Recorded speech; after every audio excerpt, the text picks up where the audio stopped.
আমন্ত্রণ দীপ্ত সংবাদে, সাথে আছি আমি তারান্নুম জুথি। শুরুতেই জানাবো সংবাদ শিরোনাম। স্বাস্থ্যসেবার অপারেশন প্ল্যান বন্ধই হাম ছড়ানোর বড় কারণ, বিশ্ব স্বাস্থ্য সংস্থার সতর্কতা উপেক্ষা। জ্বালানি তেলের দাম বাড়ার পরও কমেনি জনভোগান্তি, বেশি সময় লাগার অভিযোগ গ্রাহকদের। জ্বালানির মূল্য সমন্বয়ে বাড়বে যানবাহন ভাড়া ও দ্রব্যমূল্য, প্রস্তুতি নেয়ার তাগিদ তথ্য উপদেষ্টার। এসএসসি ও সমমান পরীক্ষা শুরু, তীব্র গরম ও যানজটের সঙ্গে লোডশেডিংয়ে বিপাকে শিক্ষার্থীরা।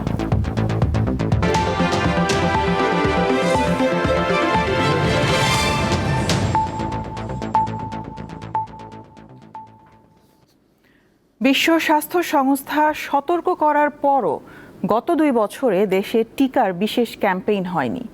এছাড়া বিগত অন্তর্বর্তী সরকারের স্বাস্থ্যসেবার অপারেশন প্ল্যান বা ওপি বন্ধ করায় এর নেতিবাচক প্রভাব পড়েছে স্বাস্থ্য খাতে।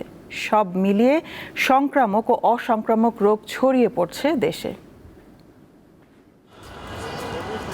বিশ্ব স্বাস্থ্য সংস্থা এবং ইউনিসেফের তথ্য মতে 2024 সালে বিশ্বের বিভিন্ন দেশে হামের সংক্রমণ বেড়ে গিয়েছিল।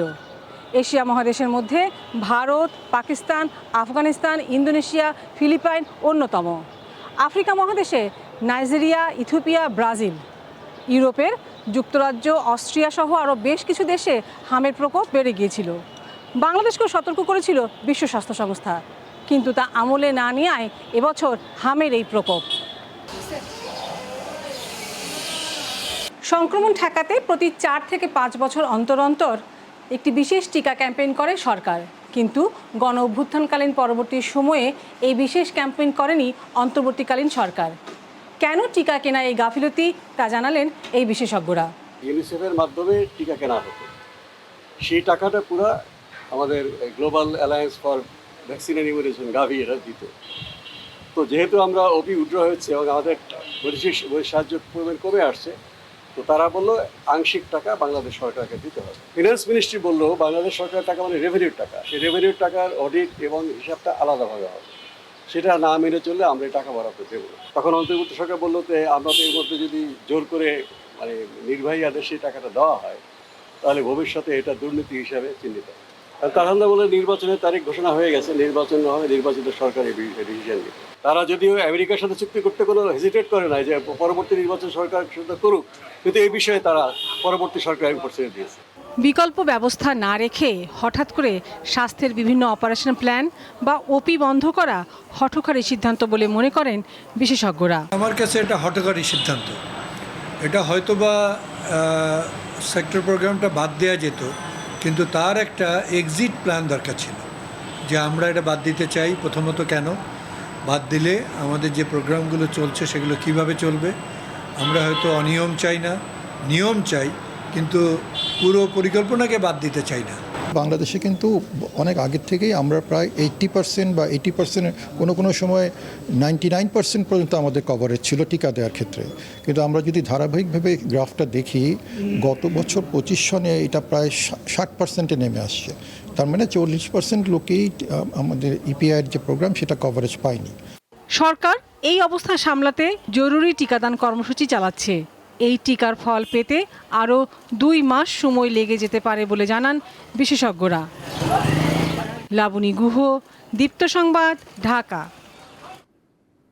দাম বাড়ানোর পর জ্বালানি তেল পেতে সময় আরও বেশি লাগছে বলে অভিযোগ করেছেন গ্রাহকেরা। দীর্ঘ লাইনে চরম ভোগান্তির মধ্যে তেল নিতে হচ্ছে তাদের। রাত পার হয়ে ভোর, কখনো বা দুপুরে তেল নিতে পারছেন অনেকে, আবার কেউ ফিরে যাচ্ছেন খালি হাতে। জ্বালানি তেলের দাম বেড়েছে ঠিকই, কিন্তু গ্রাহকের ভোগান্তি একটুও কমেনি। তেলের জন্য অপেক্ষা এখন যেন নিয়মিত বিষয়। কড়া রোদ কিংবা বৃষ্টি, রাত কিংবা ভোর, অনিশ্চয়তা নিয়েই দীর্ঘ লাইনে দাঁড়াতে হচ্ছে সবাইকে। বেশিরভাগ গ্রাহক মধ্যরাতে লাইনে দাঁড়িয়ে তেল পাচ্ছেন সকালে, কেউ ভোরে দাঁড়িয়ে পাচ্ছেন সন্ধ্যায়, আবার তেল শেষ হয়ে যাওয়ায় 7-8 ঘন্টা অপেক্ষা করেও খালি হাতে ফিরছেন কেউ। 5টার সময় এসে যদি সিরিয়াল দিয়ে 11:30 বাজে, পুরো 6.5 ঘন্টা, এখনো যদি আমরা তেল পাচ্ছি না, তারপরে তেলের দাম বাড়ায় লাভ হয়েছে কি? না, সুবল কি পেলাম, আগে 6 ঘন্টায় নিয়েছি, আজকে তো 6 ঘন্টার বেশি লাগতেছে। এমপি মন্ত্রী সবাই বলতেছে তারা যথেষ্ট পরিমাণ বাংলাদেশে তেল আছে, কেউ পাচ্ছে না। রাজধানীর আসাদ গেট, তেজগাঁও, সাত রাস্তা, গুলশান, লিংক রোড সহ অনেক পাম্পে তেল বিক্রি বন্ধ রয়েছে। দাম বাড়লেও কোনো লাভ হয়নি বলে জানিয়েছে পাম্প কর্তৃপক্ষ। ডিপো থেকে পর্যাপ্ত তেল না পাওয়ার অভিযোগ তাদের। 6 ঘন্টার উপরে চলে গেছে, এখন পর্যন্ত এখানে লাইন পাম্পেই যাইতে পারি নাই।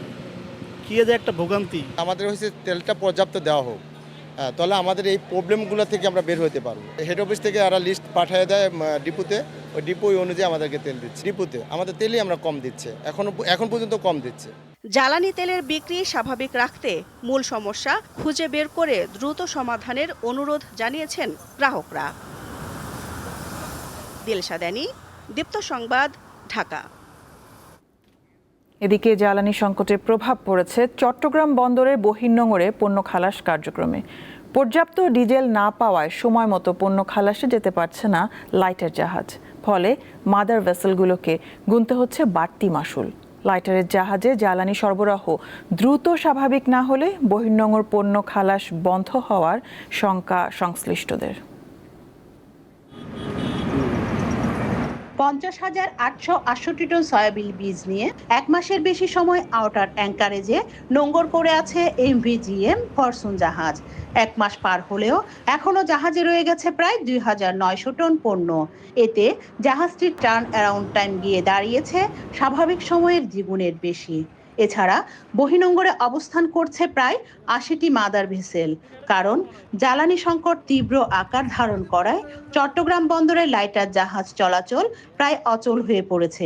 বর্তমানে যুদ্ধের কারণে আমাদের তেল কোম্পানি থেকে নদীপথে তেল কম দিচ্ছে, 1 নম্বর। 2 নম্বর হচ্ছে প্রত্যেকটা পয়েন্টে যে আনলোড পয়েন্ট আছে সেখানেও আনলোডিংয়ে ট্রাকের সমস্যা আনলোড হচ্ছে না তেলের কারণে। প্রতিটা দিনে যেখানে 200 নামে 300 টন নামার কথা সেখানে 2 গাড়ি 3 গাড়ি মাল নামে। সরকার নদীপথে যে তেলটা দরকার লাইটার জাহাজে BIWTCC যেটা সংস্থা আছে সেটাও সরকারি। সেই সংস্থার নিয়ন্ত্রণে যদি নজরদারির মাধ্যমে ছাড়পত্রের মাধ্যমে যদি গভর্নমেন্ট তেল দেয় তাহলে জাহাজ শিল্প রক্ষা হবে, মাদার ড্যামেজ থেকে মুক্তি পাবে।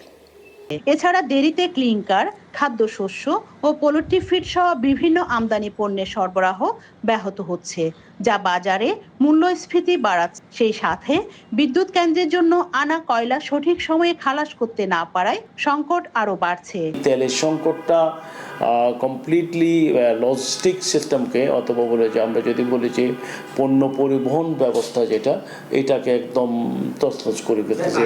লাইটার ভেসেল না পাওয়ার পিছনে তেলের সংকট একটা কারণ। তেল না পাইলে জাহাজটা গন্তব্যস্থলে যেতে পারতেছে না, আবার জাহাজ খালি করার পরে টাইমলি আসতে পারতেছে না। তার যে টার্ন টাইমটা তো বেড়ে যাচ্ছে। যে কোনো মূল্যে আগামী 2-3 মাসের মধ্যে প্রচুর পরিমাণ কয়লা আমদানি করা হোক, যাতে এই কয়লা দিয়ে কয়লা ভিত্তিক বিদ্যুৎ কেন্দ্রগুলোকে সচল রাখা যায়। লাইটারের জাহাজে জ্বালানি তেল সরবরাহের বিষয়ে নৌপরিবহন অধিদপ্তরের উচ্চ পর্যায়ের বৈঠক হলেও বিপিসির কাছে কোনো নির্দেশনা না আসায় আগের মতোই রাশনিং করা হচ্ছে। জাহাজ মালিকদের অভিযোগ, জ্বালানি ডিপোগুলো আগের মতো ডিজেল না দেয়ায় তেলের অভাবে অলস বসে আছে অনেক জাহাজ। সময় মতো পণ্য খালাস করতে না পারায় আমদানিকারকদের গুনতে হচ্ছে অতিরিক্ত অর্থ। মনিটরিং সেল একটা যদি গঠন করা হয় এবং তারা যদি যে কোন পণ্যটাকে প্রায়োরিটি দেবে সেই ধরনের পণ্যগুলোকে যদি চিহ্নিত করা যায়, সেইভাবে যদি তারা লাইটারগুলোকে পর্যাপ্ত তেল দিয়ে যদি সহযোগিতা করে, তাহলে আমাদের এই যে আমাদের ভোগ্যপণ্য প্লাস আপনার কয়লার জাহাজ, সেই জাহাজগুলোকে যদি তারা দ্রুত খালাস করে পণ্যগুলো যদি তাদের সঠিক স্থানে পৌঁছে দেওয়া হয়, তাহলে ভবিষ্যতে আমাদের যে সামনের যে চ্যালেঞ্জগুলো আছে, যেমন বিশেষ করে আমাদের লোডশেডিংয়ের যে চ্যালেঞ্জ, সেখানে যদি কয়লাগুলো সঠিকভাবে পৌঁছে দেওয়া হয়, তাহলে কয়লার উৎপাদিত বিদ্যুৎ দিয়ে কিন্তু অনেকখানি কাভার দেওয়া যাবে। চট্টগ্রাম বন্দর থেকে বিভিন্ন রুটে চলাচল করে 1200 লাইটার জাহাজ। এর মধ্যে 150টি বিভিন্ন শিল্প গ্রুপের মালিকানাধীন হলেও বাকিগুলো চলে ব্যক্তি ও প্রতিষ্ঠান পর্যায়ে। রুনা আনসারি, দীপ্ত সংবাদ, চট্টগ্রাম। সরকার অভ্যন্তরীণ ব্যাংক থেকে ঋণ নিলে জনগণের কল্যাণেই নিবে। এই টাকা চুরি হবে না বলে জানিয়েছেন প্রধানমন্ত্রীর পলিসি অ্যান্ড স্ট্র্যাটেজি উপদেষ্টা জাহিদুর রহমান। তিনি জানান, জ্বালানির মূল্য সমন্বয়ের ফলে বাড়বে যানবাহনের ভাড়া ও দ্রব্যমূল্য। তবে বাণিজ্যমন্ত্রীর দাবি, জ্বালানির মূল্য বৃদ্ধির প্রভাব খাদ্যপণ্যের ওপর পড়বে না। ভাইরা। মঙ্গলবার সচিবালয়ে সরকারের পক্ষ থেকে জ্বালানির মূল্য বৃদ্ধির প্রভাব নিয়ে কথা বলেন সংশ্লিষ্ট মন্ত্রণালয়ের মন্ত্রীরা। জোর দিয়েই দেশের জনগণের পাশে থাকার কথা তুলে ধরেন তারা। সরকারের কাজ কিন্তু শুধু প্রধানমন্ত্রীর পলিসি অ্যান্ড স্ট্র্যাটেজির উপদেষ্টা জাহিদুর রহমান জানান, জনগণের কল্যাণেই ঋণ নিচ্ছে সরকার, দাবি করেন এই অর্থের সঠিক ব্যবহারের। বাংলাদেশ ব্যাংক বা টাকা ছাপিয়ে যদি নেওয়া হয় সেটা ইনফ্লেশন ট্রিগার করে, সব সংকটগুলো আমরা জানি। কিন্তু আমি এই কথাটা বলতে চাই, সরকার যদি লোন নেয়, লোন নেবে সেটা জনগণের কল্যাণের জন্যই হবে, এই টাকা চুরি হবে না। আমরা আগের সাথে একটা বেসিক ডিফারেন্স হচ্ছে এটা। তিনি জানান, জ্বালানি তেলের পর্যাপ্ত মজুদ আছে, তাই মানুষকে প্যানিক বাইং থেকে বিরত থাকার আহ্বান তার। যেহেতু সংকটটা আছে, যতটা ভাড়া বাড়া উচিত লজিকলি মনে হয় তার চাইতে কিছুটা কম করা, তাতে তারাও কিছুটা ছাড় দিলেন, আবার জনগণের কিছু ভাড়া তো বাড়বেই এবং দ্রব্যমূল্য বাড়বে এটা বলে রাখা ভালো। কারণ হচ্ছে ট্রান্সপোর্ট বেড়ে যায়, ট্রান্সপোর্টের খরচ বেড়ে যায়। সরকারের কাজ কোনটা? আসলে সরকারের কাজ হচ্ছে মূল্য যৌক্তিকভাবে যতটা বাড়ার কথা, বৃদ্ধিটা যাতে অতটুকু হয়। পরে ব্রিফিংয়ে বাণিজ্যমন্ত্রী দাবি করেন, জ্বালানি মূল্য বৃদ্ধির প্রভাব খাদ্যপণ্যের উপর তেমন পড়বে না। সরকার সিন্ডিকেটের কাছে জনগণকে জিম্মি হতে দেবে না। বাজার যেন নেতিবাচকভাবে ভুল পথে প্রভাবিত না হয়, এটা যার যার জায়গা থেকে আমাদের এই দায়িত্বটা পালন করতে হবে। আপনারাও আপনাদের জায়গা থেকে, আমরাও সরকার হিসাবে, অভিভাবক হিসাবে, ফ্যাসিলিটেটর, রেগুলেটর হিসাবে আমরাও আমাদের যে সমস্ত টুলস আছে সেগুলি প্রপারলি অ্যাপ্লাই করব এবং ইনশাল্লাহ বাজার স্থিতিশীল রাখার জন্য আমাদের দায়িত্ব আমরা পালন করব। খন্দকার আব্দুল মুক্তাদির জানিয়েছেন, এই মুহূর্তে আমদানি পণ্যের মজুদ স্থিতিশীল আছে। রুবায়েত হাসান, দীপ্ত সংবাদ, ঢাকা। মাধ্যমিক স্কুল সার্টিফিকেট, এসএসসি ও সমমানের পরীক্ষা শুরু হয়েছে আজ। মঙ্গলবার সকাল 10টায় শুরু হয়ে পরীক্ষা চলে দুপুর 1টা পর্যন্ত। তীব্র গরম ও যানজটে ভোগান্তিতে পড়েন শিক্ষার্থীরা, তবে প্রশ্নপত্র নিয়ে সন্তুষ্ট তারা। বিএনপি সরকার ক্ষমতায় আসার পর প্রথম কোনো পাবলিক পরীক্ষা হিসেবে শুরু হলো এসএসসি ও সমমানের পরীক্ষা। শিক্ষা মন্ত্রণালয়ের দেওয়া 14টি নির্দেশনা মেনে সারা দেশে বিভিন্ন কেন্দ্র আগে থেকেই প্রস্তুত ছিল। পরীক্ষা শুরুর 1 ঘন্টা আগে থেকে শিক্ষার্থীরা কেন্দ্রে পৌঁছাতে শুরু করে। প্রবেশের সময় শিক্ষার্থীদের তল্লাশি করা হয়। কেন্দ্রের বাইরে অপেক্ষায় ছিলেন অভিভাবকরা। অনেক বছর পর শিক্ষামন্ত্রী চেঞ্জ হয়েছে, তো এটা নিয়েও স্টুডেন্টরা অনেক ভয় পাচ্ছে। নতুন প্রযুক্তি নিয়ে গভর্নমেন্ট যেই সিস্টেমেটিক করেছে, ভয়ভীতি একটু আছে, তবে ওইটাই আল্লাহ ভরসা। পরীক্ষা শেষে উচ্ছ্বাস প্রকাশ করেন শিক্ষার্থীরা। প্রশ্নপত্র সহজ হওয়ায় স্বস্তির কথা জানান অনেকে। আজকে আমাদের বাংলা ফার্স্ট পেপার পরীক্ষা ছিল এন্ড আলহামদুলিল্লাহ কোশ্চেন অনেক ইজি আসছে, সব অ্যানসার করতে পারছি। আশা করতেছি এ প্লাস আসবে। পরীক্ষা যেমন দিয়ে আসছি ভালো দিয়ে আসছি, ঘাট তেমন একটা হয়নি। আমি ফার্স্ট বেঞ্চে সিট করছি, তো আমি ভয় পেয়েছিলাম, I was afraid, but then টিচাররা খুব হেল্প করছে। আতঙ্কটা ছিলই, কিন্তু যখন প্রায় বাইরে থাকে হেলিকপ্টারে ভয় থাকি যে আসে কিনা। একদিকে তীব্র গরম, অন্যদিকে দীর্ঘ যানজট, এই দুই ধকল সামলেই পরীক্ষা কেন্দ্রে আসতে হয়েছে শিক্ষার্থীদের। পরীক্ষা শেষে একই ভোগান্তি পেরিয়ে ফিরতে হয়েছে বাসায়। রাস্তা অনেক জ্যাম থাকতেছে, ওখানে অর্ধেক কাহিল হয়ে যাইতেছি, তো এটা আরেকটু ঝামেলা হইতেছে, এছাড়া আর কোনো সমস্যা হইতেছে না। যানজটে পড়েছিলাম, কারণ যতটুকু রাস্তা এসেছি বের হয়েছে 8:15-র দিকে, কিন্তু আস্তে আস্তে 9টার বেশি বেজে গেছে। এসএসসি পরীক্ষা দেখতে ঢাকা, সাভার ও মানিকগঞ্জ মিলিয়ে 5টি কেন্দ্র পরিদর্শন করেন শিক্ষামন্ত্রী। এই পর্যন্ত আই এম 100% স্যাটিসফাইড। এটা মনে হচ্ছে যেন 100% কোঅপারেশন করছে সকলেই সকলকে, এমন একটা অ্যাটমসফিয়ার আমি খুঁজছিলাম। প্রথম দিনের পরীক্ষা ছিল বাংলা প্রথম পত্র। এবার পরীক্ষার্থী 18,57,000-এরও বেশি। কেন্দ্রের সংখ্যা 3,885। 20 মে পর্যন্ত চলবে এসএসসি ও সমমানের পরীক্ষা। জহুরুল মোহসান, দীপ্ত সংবাদ, ঢাকা। লোডশেডিং এর কারণে বিপাকে পড়েছেন এসএসসি ও সমমানের পরীক্ষার্থীরা। প্রথম দিনের পরীক্ষার সময় দেশের অনেক কেন্দ্রে লোডশেডিং এর ঘটনা ঘটে। এছাড়া রাতেও বিদ্যুৎ না থাকায় প্রস্তুতি নিতে সমস্যায় পড়ছেন পরীক্ষার্থীরা। বরিশাল সরকারি বালিকা উচ্চ বিদ্যালয়ে পরীক্ষা আরম্ভ হওয়ার আগেই চলে যায় বিদ্যুৎ। পরীক্ষা শুরুর 45 মিনিট পর আসে বিদ্যুৎ। এটি একটি হতাশার বিষয় ছিল যে প্রথম 1 ঘন্টা আমাদের কারেন্ট ছিল না। দেখা যায় আমরা ঘামে ভিজেছিলাম এবং প্রশ্নপত্র একটি নষ্ট হয়ে যাওয়ার মতো অবস্থা হয়েছে। ছিল না, এর জন্য তো গরমে আসলে লিখতে সত্যি খুব কষ্ট হয়েছিল। পরীক্ষা চলাকালীন নিরবচ্ছিন্ন বিদ্যুৎ সংযোগের দাবি শিক্ষার্থী ও অভিভাবকদের। 10টা সময় পরীক্ষা শুরু হয়েছে, এতে 10:43-এ কারেন্ট দিয়েছে। এখন বলেন, আমাদের একটাই দাবি, পরীক্ষা যতদিন থাকবে অতদিন যেন বিদ্যুৎ না নেই। আজকে স্কুলে এই যে লোডশেডিং এর জন্য কত সময় পিছিয়ে গেছে, এটা তাদের তো এখানে কমিটিদের লোকেদের চেক করা উচিত ছিল যে আমাদের এত বড় একটা পরীক্ষা হবে, আমাদের এখানে সব কিছু ঠিক আছে নি? বিদ্যুৎ নাই। কেন বিদ্যুৎ নেই? বলা যায় তার চুরি হয়ে গেছে। আসলে এরকম আজকে একটা দিনের মতো তার চুরি হওয়া স্কুল কর্তৃপক্ষ বা দারোয়ান অবশ্যই ছিল, তারা কি দায়িত্ব পালন করছে। কুড়িগ্রামের কয়েকটি কেন্দ্রে নিরবচ্ছিন্ন বিদ্যুৎ না থাকায় প্রচণ্ড গরমে অস্বস্তিতে পড়েন পরীক্ষার্থীরা। বিকল্প কোনো ব্যবস্থাও ছিল না পরীক্ষা কেন্দ্রে। 1 ঘন্টা কারেন্ট ছিল না, কারেন্ট যাওয়ার কারণে আমরা গরমে অনেক অস্বস্তি বোধ করছিলাম। প্রথম পরীক্ষার সময় আমাদেরকে এই সমস্যার সম্মুখীন হতে হয়েছে। বিদ্যুৎ চলে যাওয়ার কারণে একটু অসুস্থতায় পড়েছি। রংপুরের পরীক্ষার্থীরা জানায়, পরীক্ষা চলাকালীন কোনো বিদ্যুৎ বিভ্রাট না ঘটলেও পরীক্ষার আগের রাতে কয়েক দফায় লোডশেডিং হওয়ায় প্রস্তুতিতে বিঘ্ন ঘটে। পরীক্ষার হলে কারেন্ট সরবরাহ ভালোই ছিল, বিদ্যুৎ বাসায় সমস্যা হয় একটু পড়ালেখায়। বাসায় লোডশেডিং থাকলে তখন পড়ার ইচ্ছা থাকে না, তখন গরম লাগে, গরমে পড়াও হয় না। সরকারের কাছে আমাদের আবেদন যে এখন এই পরীক্ষার সময় যেন অন্তত কারেন্টটা না যায়। এছাড়া মেহেরপুরের গ্রামগুলোতে ঘন ঘন বিদ্যুৎ বিভ্রাটের কারণে ক্ষোভ প্রকাশ করেছেন এসএসসি পরীক্ষার্থীরা। এসএসসি পরীক্ষা চলাকালীন সন্ধ্যা থেকে রাত 12টা পর্যন্ত নিরবচ্ছিন্ন বিদ্যুতের দাবি তাদের। কামরুন নাহার, দীপ্ত, বার্তা কক্ষ। চট্টগ্রামের সরকারি সিটি কলেজে ছাত্রদল ও ছাত্র শিবিরের মধ্যে সংঘর্ষের ঘটনা ঘটেছে। পরিস্থিতি নিয়ন্ত্রণে কলেজের ক্লাস ও পরীক্ষা বাতিল ঘোষণা করা হয়েছে। তবে জাতীয় বিশ্ববিদ্যালয়ের অধীনে ডিগ্রি দ্বিতীয় বর্ষ এবং মাস্টার্স কোর্সের পরীক্ষা চলবে বলে জানিয়েছে কর্তৃপক্ষ। মঙ্গলবার দুপুর থেকে উত্তেজনা শুরু হয়। উভয় পক্ষ মুখোমুখি হয়ে প্রথমে পাল্টাপাল্টি স্লোগান এবং পরে ধাওয়া ও পাল্টা ধাওয়া চালায়। পরে পুলিশ ও কলেজ শিক্ষকদের হস্তক্ষেপে পরিস্থিতি নিয়ন্ত্রণে আসে। কলেজ ক্যাম্পাসের একটি ভবনে জুলাই আগস্টের গ্রাফিতিকে কেন্দ্র করে ছাত্রদল ও শিবিরের মধ্যেই এ সংঘর্ষ হয়।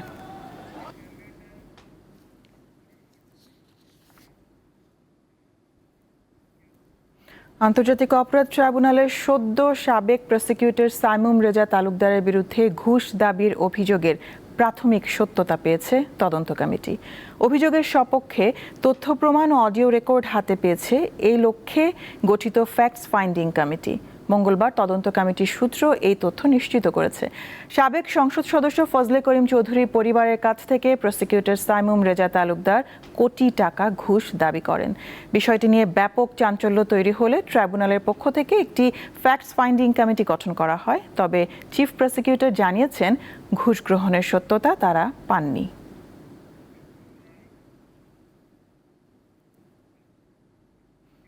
বর্তমানে দেশের বৈদেশিক ঋণের পরিমাণ ৭৮,৭৬,২০,০০০ মিলিয়ন মার্কিন ডলার বলে জানিয়েছেন অর্থমন্ত্রী আমির খসরু মাহমুদ চৌধুরী। মঙ্গলবার বিকালে জাতীয় সংসদ অধিবেশনের প্রশ্নোত্তর পর্বে ব্রাহ্মণবাড়িয়া ২ আসনের সংসদ সদস্য রুমিন ফারহানার প্রশ্নের জবাবে তিনি এই তথ্য জানান। অর্থমন্ত্রী বলেন, অর্থনৈতিক সম্পর্ক বিভাগ সরকারের পক্ষে বৈদেশিক ঋণ পরিশোধ করে থাকে। বরাদ্দ বাজেট ব্যবহার করেই সারা বছর পরিশোধ সূচি অনুযায়ী ঋণ পরিশোধ করা হচ্ছে বলেও জানান তিনি। সরকারের ব্যাংক ঋণ গ্রহণের লাগামহীন গতি ও রাজস্ব আদায়ের নাজুক পরিস্থিতি নিয়েও সমালোচনা করেন সংসদ সদস্য রুমিন ফারহানা। ময়মনসিংহের কলেজ ছাত্র শাহিনুর আলম ইকবাল হত্যা মামলায় 7 জনের ফাঁসি ও 2 জনের সশ্রম কারাদণ্ড দিয়েছে আদালত। রায়ে প্রাথমিকভাবে সন্তোষ প্রকাশ করেছে নিহতের পরিবার। মঙ্গলবার ময়মনসিংহের সিনিয়র জেলা ও দায়রা জাজ আদালতের বিচারক মোহাম্মদ জাকির হোসেন এর রায় ঘোষণা করেন।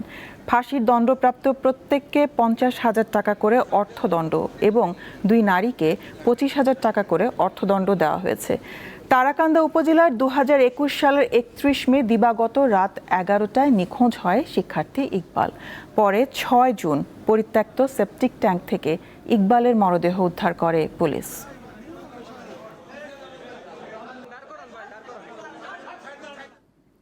নওগাঁর নিয়ামতপুরে শিশুসহ একই পরিবারের 4 জনকে হত্যা করেছে দুর্বৃত্তরা। সোমবার গভীর রাতে উপজেলার বাহাদুরপুর ইউনিয়নের বাহাদুরপুর গ্রামে এই ঘটনা ঘটে।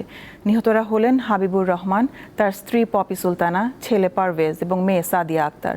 স্থানীয়রা জানান, ভোরে হাবিবুর রহমানের বাবা নমির হোসেন ছেলের ঘরের দরজার সামনে রক্ত দেখতে পান। ভেতরে ঢুকে বিছানার ওপর 4 জনের মরদেহ দেখতে পান তিনি। এরপর পুলিশ ঘটনাস্থলে গিয়ে মরদেহগুলো উদ্ধার করে। ধারণা করা হচ্ছে দুর্বৃত্তরা টাকা লুটের জন্য তাদের হত্যা করেছে। বিষয়টি তদন্ত করছে পুলিশ। কক্সবাজারের টেকনাফে পাহাড়ি এলাকা থেকে 3 যুবকের রক্তাক্ত মরদেহ উদ্ধার করেছে পুলিশ। মঙ্গলবার সকাল 10টার দিকে বাহারছড়া ইউনিয়নের 3 নম্বর ওয়ার্ডের উত্তর শিলখালী এলাকার পাহাড় থেকে মরদেহগুলো উদ্ধার করা হয়। নিহতরা হলেন টেকনাফ উত্তর শিলখালী এলাকার আমিনুল ইসলাম রবি, মুজিবুর রহমান এবং নূর বশর।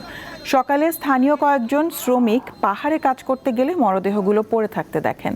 পরে পুলিশ এসে তা উদ্ধার করে ময়নাতদন্তের জন্য পাঠায়। হুমকির মুখে যুক্তরাষ্ট্রের সঙ্গে কোনো আলোচনায় বসতে রাজি নয় ইরান, বরং আবার যুদ্ধ শুরু হলে নতুন কৌশল দেখাতে প্রস্তুত তেহরান। দেশটির পার্লামেন্টের স্পিকার সামাজিক যোগাযোগ মাধ্যমে এমন মন্তব্য করেন। এর আগে ইরানের সঙ্গে চুক্তি না হলে নৌ অবরোধ উঠবে না এবং যুদ্ধবিরতির মেয়াদও বাড়বে না বলে হুমকি দেন যুক্তরাষ্ট্রের প্রেসিডেন্ট ডোনাল্ড ট্রাম্প। ওয়াশিংটন সময় বুধবার সন্ধ্যা পর্যন্ত যুদ্ধবিরতি বহাল থাকবে। এই সময়ের মধ্যে চুক্তি না হলে আবার যুদ্ধ হতে পারে বলেও ইঙ্গিত দেন ট্রাম্প।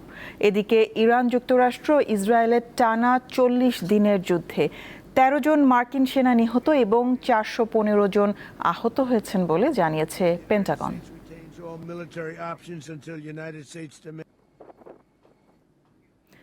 মধ্যপ্রাচ্যের পারস্য উপসাগরীয় অঞ্চলে পৃথিবীর প্রায় অর্ধেক তেল ও 40% গ্যাস মজুদ রয়েছে।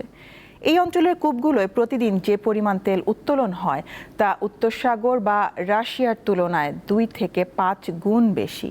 মধ্যপ্রাচ্যের বিপুল পরিমাণ এই প্রাকৃতিক সম্পদ এই অঞ্চলকে বিশ্বের এনার্জি হাবে পরিণত করেছে। প্রায় অর্ধেক তেল ও 40% গ্যাস মজুত রয়েছে মধ্যপ্রাচ্যের পারস্য উপসাগরীয় অঞ্চলে। ভূতাত্ত্বিক গবেষণা বলছে কয়েক লাখ বছর ধরে চলা বিরল কিছু প্রাকৃতিক প্রক্রিয়ায় এই অঞ্চলটিকে বিশ্বের এনার্জি হাবে পরিণত করেছে।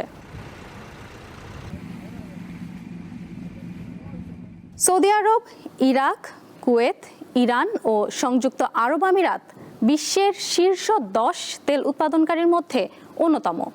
এছাড়া এই অঞ্চলের তেল অনুসন্ধান ও উৎপাদনের খরচও কম। ভূতাত্ত্বিক গঠন বিশ্লেষণ করে দেখা গেছে দক্ষিণ পূর্বের অ্যারাবিয়ান প্লেট এবং উত্তর পূর্বের ইউরেশীয় প্লেটের গত 3.5 কোটি বছর ধরে চলা সংঘর্ষই এই বিশাল সম্পদের মূল কারিগর।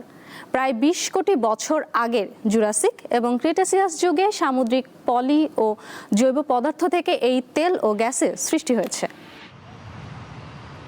পেট্রোলিয়াম ভূতাত্ত্বিকদের মতে পারস্য উপসাগরীয় অঞ্চলে 30টিরও বেশি সুপার জায়ান্ট তেলক্ষেত্র রয়েছে, যার প্রতিটিতে অন্তত 500 কোটি ব্যারেল অপরিশোধিত তেল মজুত আছে।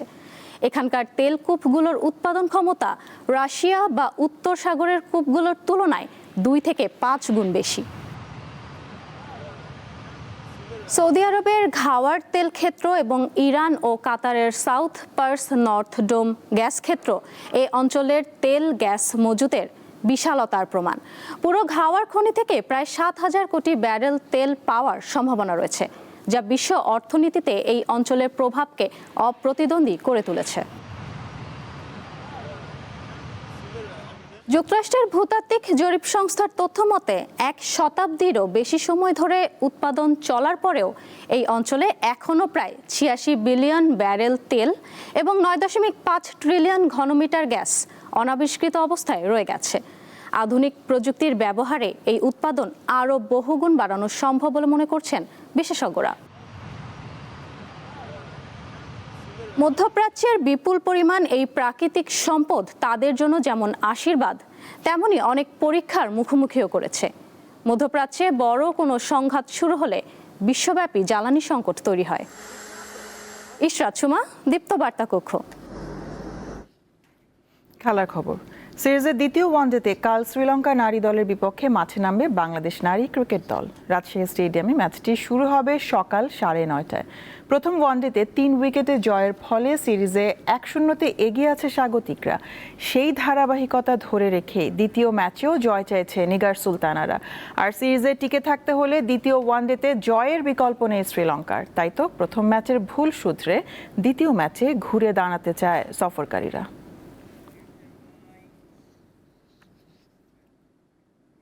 নিউজিল্যান্ডের বিপক্ষে প্রথম 2 টি-20-র জন্য 15 সদস্যের দল ঘোষণা করেছে বিসিবি। ঘোষিত এই দলের সবচেয়ে বড় চমক আব্দুল গফফার সাকলাইন। প্রথমবারের মতো টি-20 স্কোয়াডে ডাক পেয়েছেন এই তরুণ ক্রিকেটার। স্কোয়াডে অন্তর্ভুক্ত করা হয়েছে 2023 এশিয়ান গেমসে বাংলাদেশের প্রতিনিধিত্ব করা রিপন মণ্ডলকেও। ওয়ানডে দল থেকে বিশ্রাম দেওয়া হয়েছে একাধিক তারকা পেসারকে। স্কোয়াডে রাখা হয়নি মুস্তাফিজুর রহমান, তাসকিন আহমেদ এবং নাহিদ রানাকে। আগামী 27 এপ্রিল চট্টগ্রামে অনুষ্ঠিত হবে 3 ম্যাচ টি-20 সিরিজের প্রথম 2 ম্যাচ।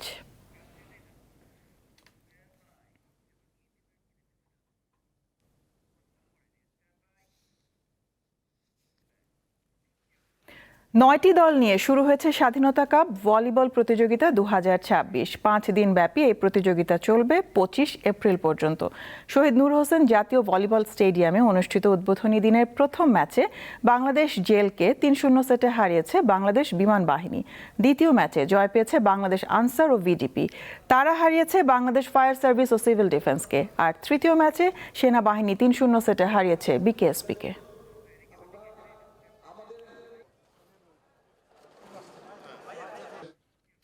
শেষ করব দীপ্ত সংবাদ, শিরোনামগুলো জানাবো আরও একবার। স্বাস্থ্যসেবার অপারেশন প্ল্যান বন্ধই হাম ছড়ানোর বড় কারণ, বিশ্ব স্বাস্থ্য সংস্থার সতর্কতা উপেক্ষা। জ্বালানি তেলের দাম বাড়ার পরও কমেনি জনভোগান্তি, বেশি সময় লাগার অভিযোগ গ্রাহকদের। জ্বালানির মূল্য সমন্বয়ে বাড়বে যানবাহন ভাড়া ও দ্রব্যমূল্য, প্রস্তুতি নেয়ার তাগিদ তথ্য উপদেষ্টার। এসএসসি ও সমমান পরীক্ষা শুরু, তীব্র গরম ও যানজটের সঙ্গে লোডশেডিংয়ে বিপাকে শিক্ষার্থীরা।